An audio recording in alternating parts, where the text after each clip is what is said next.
This is what it was like. That's just the rain. Wow. Just cranking whatever frequency this is. 390, which is like G4 on the keyboard. And then again. And then thinning it out a bit. And putting some lossy on it to kind of make it crunchier. Just having that like droning note throughout the song and then harmonizing it with more rain, repitched. Just getting to embed a little memory or something. Yeah. Hey? It just sounds like...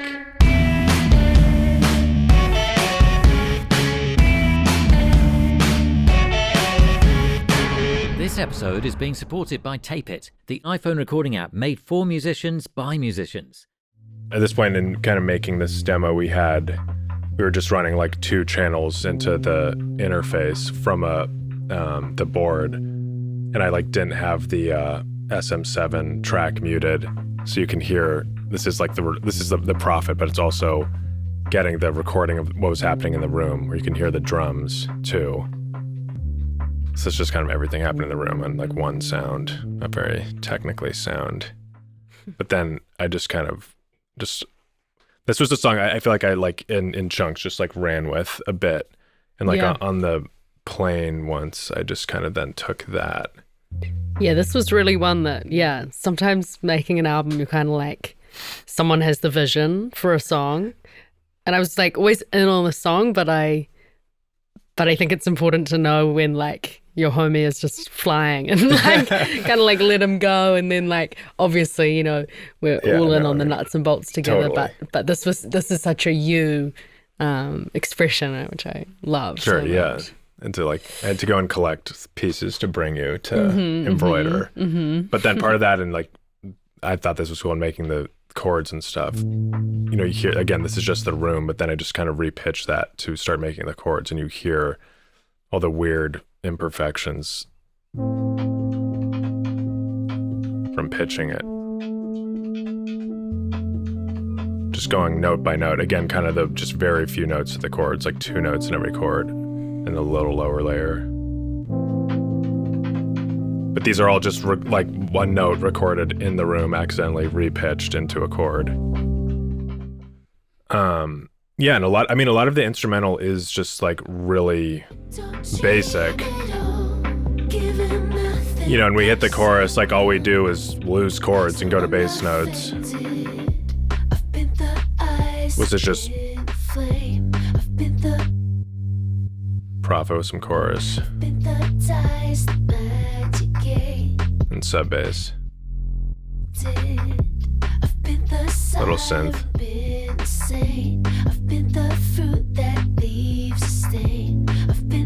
The next like kind of big element that came in, I mean, we can flick through some early versions, but really making this song what it was again Andrew, who played on Favorite Daughter. He came by the studio one day when we were working on in LA, and just the guitar he put down just at the post here really became like a big important part. And almost everyone thinks it's strings. Yeah, but it's just Andrew. VG8. Yeah. Here's those. So Andrew created those. Is that what you're saying? Yeah, so this is through a kind of like guitar, it's kind of like MIDI, a Roland like pedal board of sorts, but just, you know, you play through with guitar, and like, you know, there's a bunch of different presets and stuff to VG8. They're like insanely expensive now on Reverb. But so he is like a one-man orchestra in effect. Totally. Yeah. Totally. And it's just like MIDI kind of sounding stuff, but with that real live feel. And we just kind of enhance that with some cellos that my friend Rob Moose arranged and Gabe played.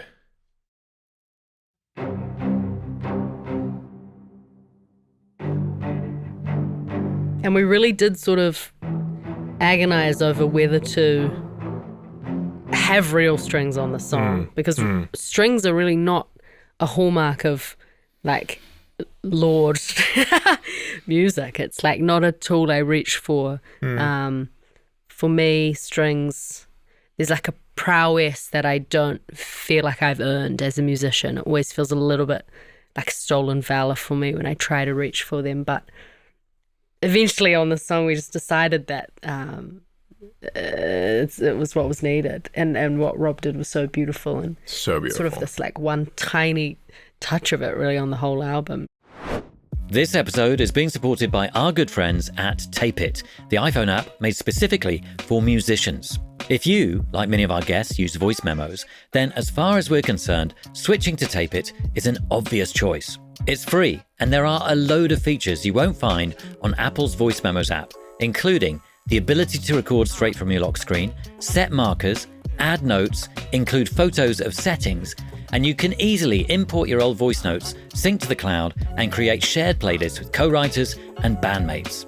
So head to the link below to install the app now. And if you want even more, check out Tape It Pro and use the promo code TAPENOTES to receive a whopping 20% off. And now, back to the episode. And then they're just, I mean, throughout the rest of the song, I feel like there's all these little elements, you know, that pop up that we just used a ton, like throughout the album. There's this OP1 patch I made. So beautiful. And like that's kind of subtly somewhere on everything. It's in, what was that? It's in David. It kind of shows up everywhere in like one form or another. But yeah, I feel like, well, there's so many cool little things I could get into, but like a lot of the most exciting part of this production is just where things really like take off at the end. Yeah. And that kind of, I mean, just to play quick, they can break it down a bit, but I'll kick you out unless you can say that you were just and when it's over, say I'm not affected.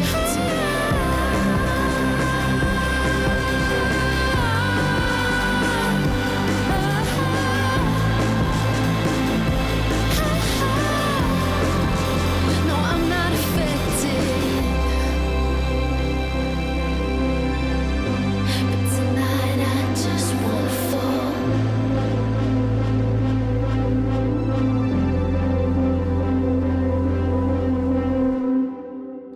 bro, that was like a huge, I mean, I just love how lush and amazing that is, but that was like a huge embroidery for us and just how we like Yeah. pulled all these pieces together, kind of starting with these like pulsing synths. Yeah, making sure that each thing showed through just the right amount and kind of had its moment, you know. The Rob stuff kind of pushes forward for these moments. All this, yeah, every single layer in here, it was like many sessions of kind of what's the right one to take focus, what's meant to be in here, what can come away. Yeah, really interesting. Have we heard everything we need to hear from Shapeshifter?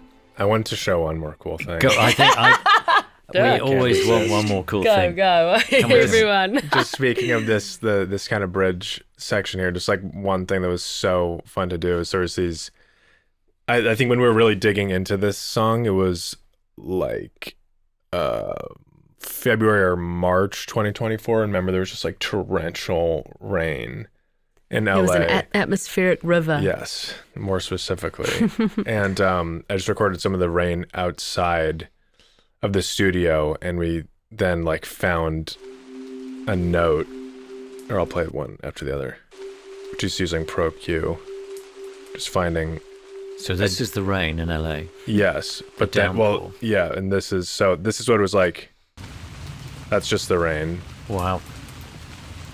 But then with the EQ, just kind of trying to make it part of the music, feel some of the atmosphere, just cranking whatever frequency this is, 390, which is like G4 on the keyboard, and then again, and then thinning it out a bit, and putting some velocity on it to kind of make it crunchier. Just having that like droning note throughout the song, and then harmonizing it with more rain, repitched. Just getting to embed a little memory or something. Yeah. Hey? Just sounds like